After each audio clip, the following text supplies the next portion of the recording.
Chakras. So, have I completely lost my mind? The answer is no, but I do want to learn a lot of new stuff. And as you know, on this channel, I am discovering things related to personal growth and development. And one of the things that I thought about lately and heard a lot about from friends and people around me are chakras and yoga and these kind of things. And I decided to learn a little bit more about it. And this is my first attempt of sharing what I learned. So this video will be mostly about what are chakras actually. And I also want to explain a little bit why I'm interested in them specifically.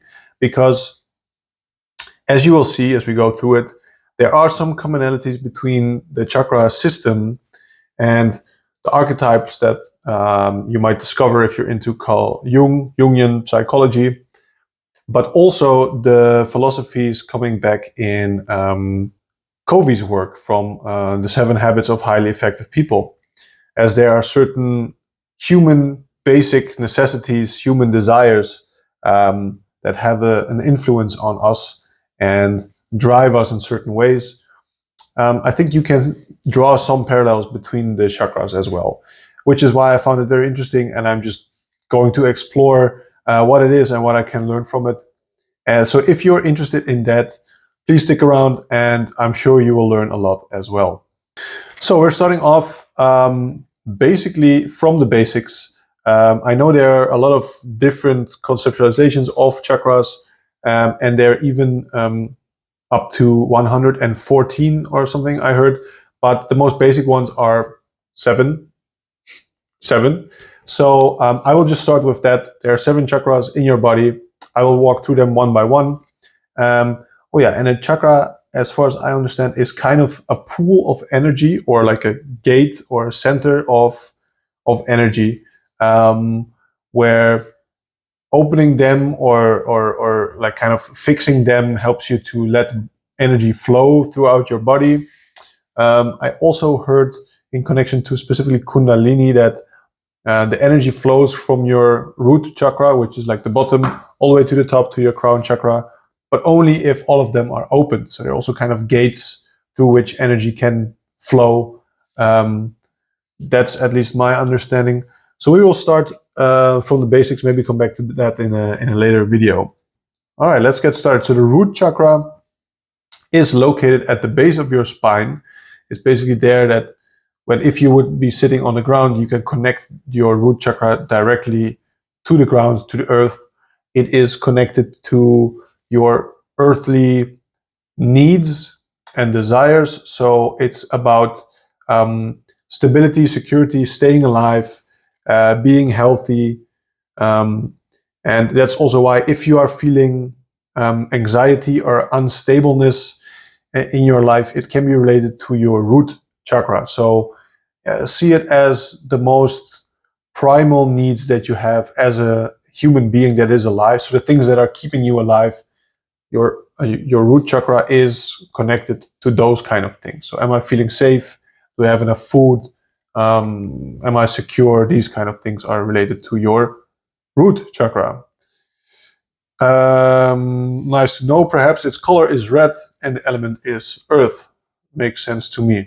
The second chakra is the sacral chakra, which is located just below the navel. So you cannot see it here, but yeah, if you have a navel just a little bit below that, the color is orange, the element is water, and it's related to creativity. So creativity in the sense that you can be creative and come up with nice ideas, or be a painter or an artist or something like that, but also creative energy in the sense of sexual energy. So creativity and sexuality are always closely linked, because you are also creating something, well, together with your partner, but you are a creator at that point. So in a balanced state, it gives you joy and pleasure and emotional balance. Oh yeah, emotion is also very tightly connected to that. So like sexuality, emotion, creativity.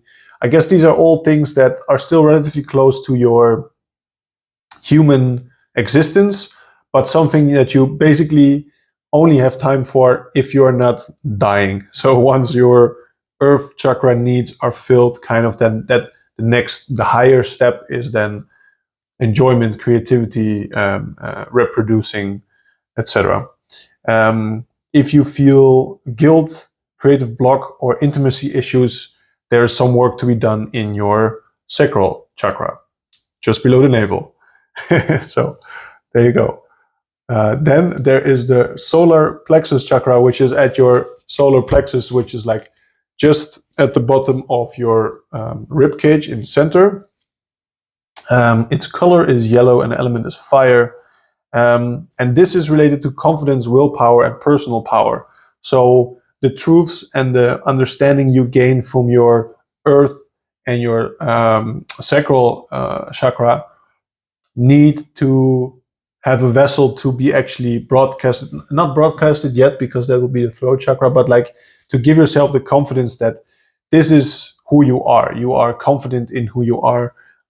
It's your self-worth, your motivation, your assertiveness, kind of the going out, the moving energy in your life. So to connect that to maybe something that if you listen to Paul Conti at any point in time, he has a very nice series of discussions with Andrew Huberman where he discusses the aggressive drive. I would connect it to something like that. So the drive that is focused on acting, getting stuff done in the real world. That is what the solar plexus is for. So the block state is low self-worth, indecision, and lack of confidence.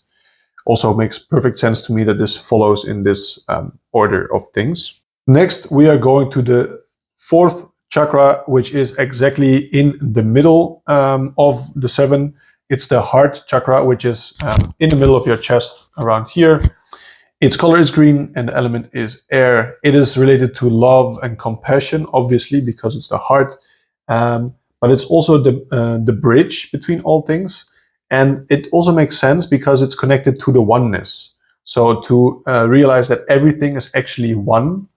From there, you can derive stuff like empathy and understanding how other people feel, because they are actually just an extension of you, and you are an extension of them. And that's where openness and compassion and love can flow from the heart chakra. And as everything is one and it's exactly in the middle between seven, it's also seen as the connection between your lower, more earthly, physically connected centers of energy towards the higher centers of energy. Now, as I say this, I still have this like Kundalini idea in my mind that energy flows from bottom to top. I'm not completely sure if that's correct, but that's at least the understanding that I have right now. Let's see in future if I turn out to be very wrong. Moving on to chakra number 5, which is the throat chakra. The color is blue and the element is ether or space. Can I understand that? I guess so, yes, because I would say space in that sense, because the throat chakra, as I understood, is related to vibration and speaking, basically communicating, letting all the truths that you have identified come out. So that is why it's also the chakra of truth, because it's where truth is being spoken and where you can actually communicate it with other individuals. And in that way, I saw a very nice explanation where you are actually purifying truth through dialogue, through conversation with someone else. You are purifying the truth. You have found some truth in the deepest parts of yourself. Once you freed the way up to your throat chakra, you can speak it out, and then you can purify it by connecting it to other people's truths and being left with the true truth. So in a balanced state, it's about speaking clearly, listening well, and authentic expression. And in a blocked state, it's about fear of speaking, dishonesty, and social anxiety. So I suppose that if you identify yourself in this blocked state, you could kind of look up how to unblock that specific chakra. If you feel like, I'm like, my 6 of my chakras are pretty all right, but like I have one that the throat chakra is like not great, then you kind of focus on that. So it's also a way to categorize maybe the different parts of your existence where you might be struggling in one way or another. All right, moving on to the sixth chakra, which is the third eye chakra. as many people may or may not know, the third eye chakra is just above your eyebrow at the center of your head, over there. And that chakra is color indigo, and element is light. It is related to intuition and wisdom. So it's also called the seat of the soul, or the seat of your intuition, because it's basically related to some sense of higher sensing. So you can see things that you cannot really see. To give a very concrete example, the way that I always look at intuition and all these kind of paranormal skills that people might have, it's just a sense of sensing things that we are not consciously aware of through pathways that we don't fully understand. So I think I read somewhere our brains are only capable of taking in 8 bits of information per second, but there are like over 6 million bits of information that we could be taking in through the sensory pathways that we know of, which means that there's so much that you're not taking in, or at least not consciously aware of.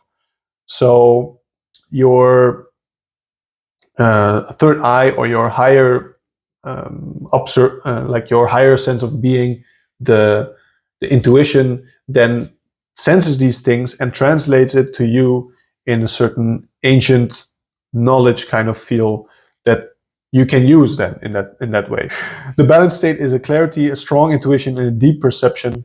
And I think it's an underrated skill, an underrated thing to have a good intuition in this day and age.